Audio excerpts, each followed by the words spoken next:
चाउना लेरमबनी अदुबु असीबा हक्चांग ओइना पिराय असीबा हक्चांग पिरापसिसु याम मोंग तादबा अखोइना चानबा सा ककबु फोल सुमाइना कक्ते मीदा मोइना सुमाइना तौरमीबा थबकसे याम मोंग तादना मतर कागा सुमाइना पुगिराकसे अखोइ येंगबदा खांगबा ngamde पेनदे मसागी मsak yengaga natraga masa yengaga akhoi masak se akhoi identify toba ngamde dubu mana liliba magi phuri khumgrao masa da dress hap kibse asidi ge akhoi identify tobani maramdi masa dige akhoi masak yengaga akhoi identify toba ngamde maramdi prithvi da channa daba prithvi jin amata su toram daba tauki daba thawse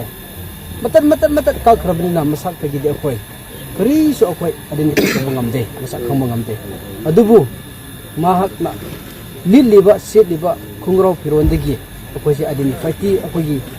nagasi mi taruk se ngasi digdi akhoi chinau mi taruk se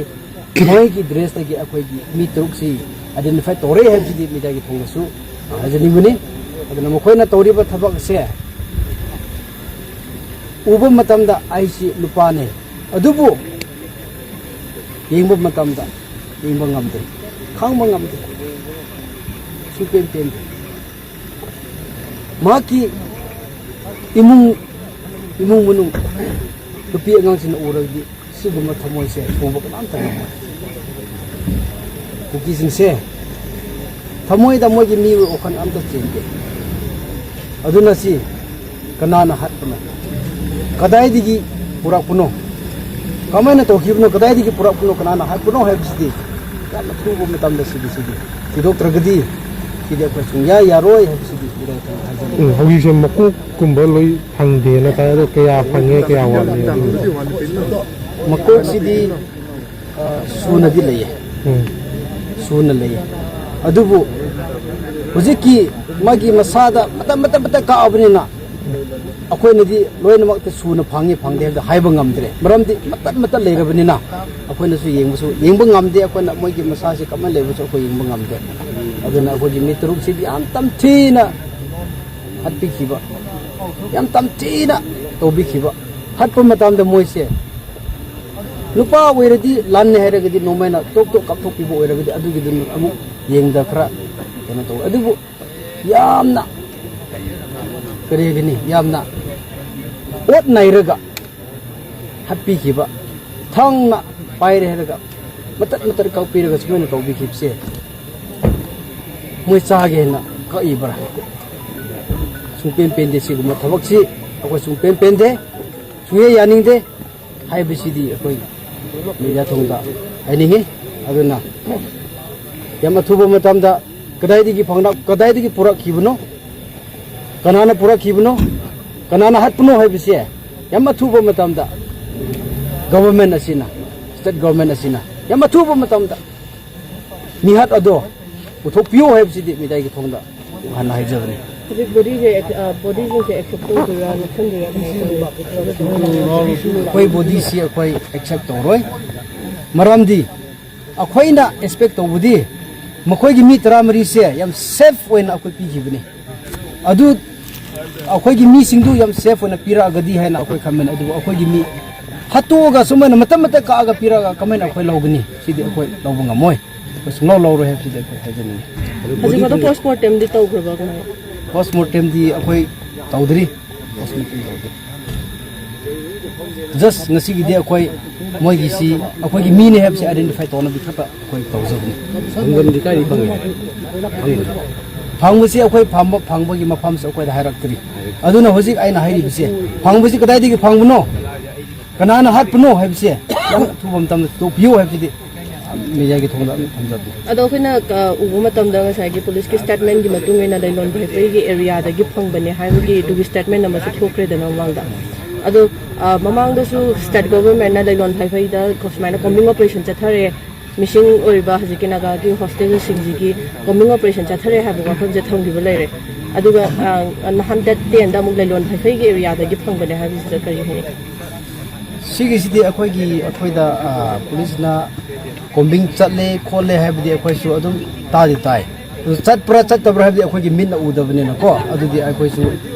ꯍꯥꯏꯕ ꯉꯝꯃꯣꯏ ꯑꯗꯨꯅ ꯁꯤꯗꯒꯤ ꯐꯪꯉꯤ ꯍꯥꯏꯕꯒꯤ evidence ꯄ꯭ꯔꯨꯐꯁꯤꯗꯤ ꯑꯩꯈꯣꯏꯗ ꯑꯝꯇ ꯍꯧꯖꯤꯛ ꯐꯥꯎꯗꯤ ꯑꯞꯗꯦꯠ ꯇꯧꯕꯤꯗ꯭ꯔꯤ ꯈꯪꯁꯨ ꯈꯪꯗ꯭ꯔꯤ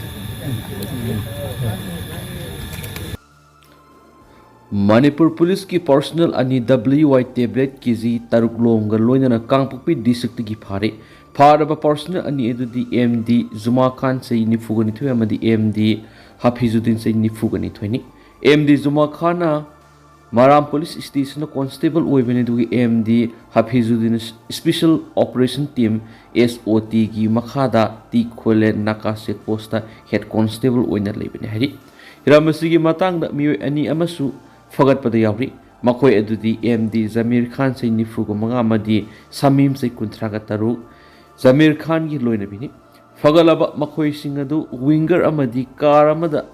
lakhi bani amasum Zamir Khan gi winger adu gi driver ni NDPS ki ek ki makara Kangpokpi police station na case ma lokot rehen spawn na makatari Koki sing na phajin kiba naga taruk tamthi na hat kibagi thawong condemn tong narakli naga misam sing adu sum na hat padana tana makak tu na hat kibadu miyo bigi lisa nati